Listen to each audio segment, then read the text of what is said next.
Morning, everyone. Hope you are well. Apologize, it's not the normal background. We are in a different location and I'm trying to improvise, so hopefully that this will work and you can hear me. I'm not sure about the connection. So today's learning is dedicated to memory of Leah Bas Bible, Tzivia Bas Mordechai, Abram ben David Slavin, Shlomo ben Yisrael Morris, Eliezer ben Shmuel Teret, Eliezer Shalom ben Abram Shmuel Beres, Tzipora Feigele Bas Reuven Baruch, Shalom ben Eliali, Ben Bas Bible, Roba Shoshana Bas Yaakov Shmuel, and the Yortzeit for today are Aaron ben Moshe Akain and Rocha Bas Shmuel, Avram ben Reuven Yehuda, and David ben Yamin ben Avram Han. We wish each and every one of their respective families long life and only simchas. Today's Mishnah is a story, friends. I heard, by the way, that that it's raining and thunderstorms in England. I hope that's some relief for everyone that was complaining to me last week about it being too hot and too humid, and now at least there's a break in the weather in England. Yes, no suit. Neil, lovely. Let me just say a few good mornings to my dear friends, wherever they are. Paul, Peter, Andrea, David, Eitan, Harry, Michelle, Rachel, Neil, and David, Richard, and everyone else who are watching and listening, wherever they may be. So let me tell you the story. The story has a very important point. Okay, it's one of the only, we don't have many stories in Ethics of the Fathers, and we are almost there. Look, literally one more page, and we have completed 6 chapters. During COVID, another book that we've completed. You are absolutely an inspiration, each and every one of you. So keep going, we will get there, okay? Fine. Says the Mishnah, Rabbi Yossi ben Kisma, he was once walking, this rabbi, along the road, and a certain man met me, and he greeted me, and I returned his greeting. He said to me, "Rabbi, from which place are you?" And I said to him, "I'm from a great city where there are many great scholars, and it's a great place of learning and Torah." And he said to me, "Rabbi, would you be willing to move and to live in our city? We don't have any great scholars, and I am willing to pay you thousands upon thousands of golden dinars, precious coins, okay, precious stones and pearls." And I, said Rabbi Yossi ben Kisma, replied to him famously, "If you were to give me all the silver, you were to give me all the gold and all the precious stones and pearls in the world, I would only dwell in a place of Torah." And furthermore, says the Mishnah, and we'll explain this in a minute, it says in the book of Psalms, King David wrote as follows. It says in Hebrew, I'll tell you the Hebrew, I prefer the Torah of your mouth above all the gold and silver. Right? So, a couple of questions. Why is it that this rabbi wasn't prepared? He wanted to live in a place of Torah, right? Why is it that he couldn't live in this place? What was wrong with this place? Right? Beautiful place, palm trees, beautiful swimming pools and sea. Why is it wasn't a place to live? And the answer, my friends, is something very, very profound. And that is, we are very often influenced by, and we are victims of the influences around us, okay? So often you hear when somebody stands up in a court of law and they say, "You know, robber, and I went on to be a drug dealer and a murderer, but it's not me. You know why I'm doing this? It's not really me. I'm just as a result, as a consequence of the upbringing. I was in a deprived area, a broken home. I had bad influences all around me, and therefore it's almost an inevitability. It's almost an inevitability that I became who I am today." For that reason, Rabbi Yossi ben Kisma said, "That's why I need to live in a place of Torah. If I don't live in a place where there are good influences, then I am destined to fall apart and to end up leaving the path of Torah." And therefore, there is a very obvious question, which actually the great poskim, the great halachic deciders have grappled with. And if you think about it, go outside some of the bastions of Yiddishkeit.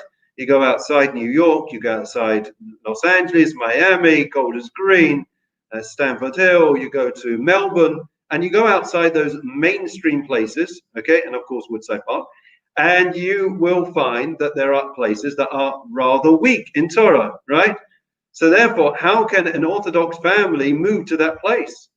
And in fact, there's been a tension whether people should be encouraged to move there or should be encouraged to move away. It's a bit of chicken and egg. If no one goes there, it will never become a place of Torah, a place of orthodoxy, a place of a wellspring of Torah. But if people go there, there's a real danger that they could fall, right? The question is, who is going to influence who, right? And the answer is quite simple. The Chazon Ish gave a blessing that somebody that goes to a place with the right intentions, and he's going to try to make it an impression and inspiration to those around him and stay strong, his family will not be adversely influenced, adversely impacted. And therefore, there are two choices in life. We can either put ourselves in the idyllic place, or we can make the place which we are in into the idyllic place. I think that Woodside Park, we certainly have managed and succeeded. Still some way to go, but we are certainly on the right path in making our place a place which is renowned for its chesed, for its kindness. You only have to look over the last 6 months.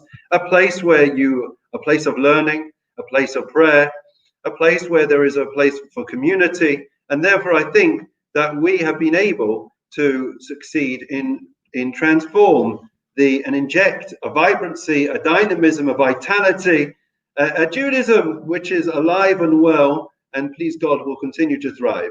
So that's the first point. And in fact, we find, you may recall, anyone remember, good morning everyone who's still arriving on the scene. Obviously they were delayed because of the thunderstorms. Jackie, Mervyn, Estelle, David, who else is there? Karen, how lovely to see you. Yes, I know when I got up this morning, there is no suit and shirt on. That is because I was traveling light. I don't have a suit and shirt here. No one else is wearing a suit and shirt, I can assure you, except a couple of frummers. Right, anyways, so it goes like this. Rabbi Yochanan ben Zakkai, at the time of the siege of Jerusalem, the Romans besieged Jerusalem, and the writing was on the wall. Jerusalem was going to fall to the Romans, and we were going to be kicked into exile. Rabbi Yochanan ben Zakkai decided to do something quite remarkable. He was a great forward thinker. What did he do? He spread the word that he was very ill. Students spread the word. He pretended to die. They carried him in a coffin, way down the coffin, managed to sneak it past the guards that were sieging Jerusalem. And eventually he managed to come out, and he stood before Vespasian. Vespasian at that time he was a general, not the emperor. And he called him Emperor Vespasian. And Vespasian said to him, well, a chutzpah, how dare you? I'm not the emperor. And in a second later, someone came and said, the emperor the Caesar's died, long live the new Caesar. And so it was, Vespasian became the Caesar, okay? And he said, listen, clearly you're a great man. Just, you like that, you managed to predict what was going to happen. I don't know how you did it. I'll give you 3 wishes, right? Now, if it was me asking for 3 wishes, I would have asked for another 1,000 wishes as the first wish. Anyways, he didn't. One of the 3 wishes was, give me Yavne. He knew that Jerusalem was lost. He said, I want Yavne.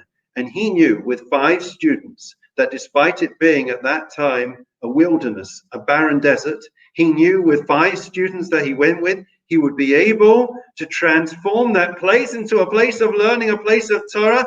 And from that place, despite Jerusalem falling and us being sent into exile, banished into exile, that he was able, Rabbi Yochanan ben Zakkai, to reignite the flame of Torah. And therefore, we should, Netanya, what was it, Netanya, in the 1940s? Nothing, okay?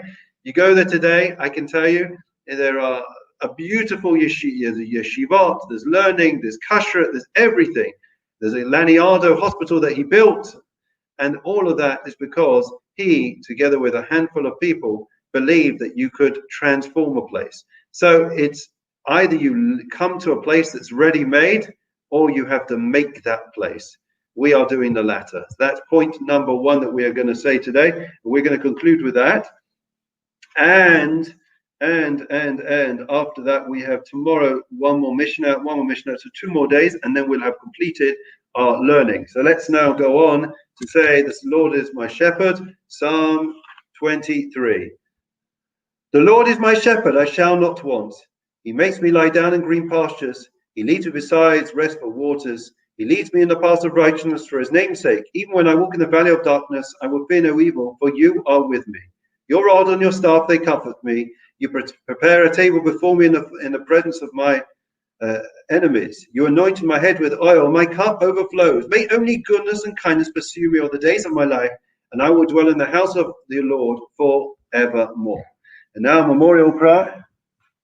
Excuse me. El Malay Rachamim Shoichein Bamraimim Mamtim Nuchanachaina Confession Velos Kedoshim Return Kizerikim Asirim Es Nishmois Lebas Bible Sivas Mordechai Avram Ben David Slavin Shom Ben Yisrael Morris Eliezer Ben Shmuel Teret Eliezer Shom Ben Abu Shmuel Ben Sefer Vigilabas Ben Baruch Shalom Ben Elieli Ben Abbas Bible for Shoshana Bas Yaakov Shmuel Aaron ben Moshe Cohen, Rachel bas Shmuel, Avram ben Reuven Yehuda, David ben Yamin, ben Avram, Shalcholi Lamam, Bagan Eden, Temenuch, Asam, Lachim, Belarachamim, Yasirein, Beseisa, Kanapa, Belanamim, Besobas Chayev, Besobas Chayev, Misishmas Amadina, Nachlasam, Yanuch, Bishlamish Kavam, and Omar, Amen. Wish long life to all those that have your sight or saying Kaddish in this period. Lastly, Rafu Shalema prayer. Misha Berach Absein Rabban Yisrael Yaakov Moshe Aaron David Shlomo Yivarech Rabbi Sachelim.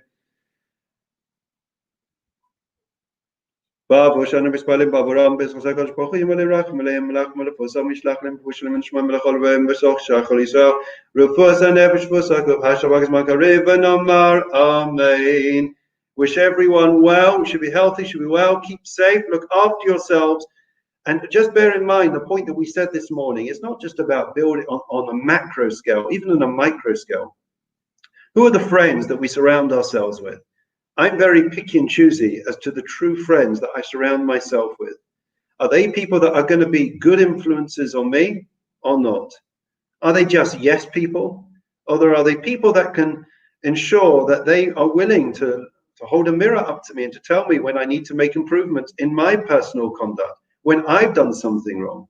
Those are the people that we need to surround ourselves with.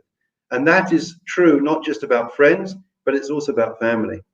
That we have to ensure that we also, in a constructive fashion, in a positive way, are able occasionally to point out mistakes, errors, and flaws that others around us are making, so that they don't repeat them day in, day out for the rest of their lives.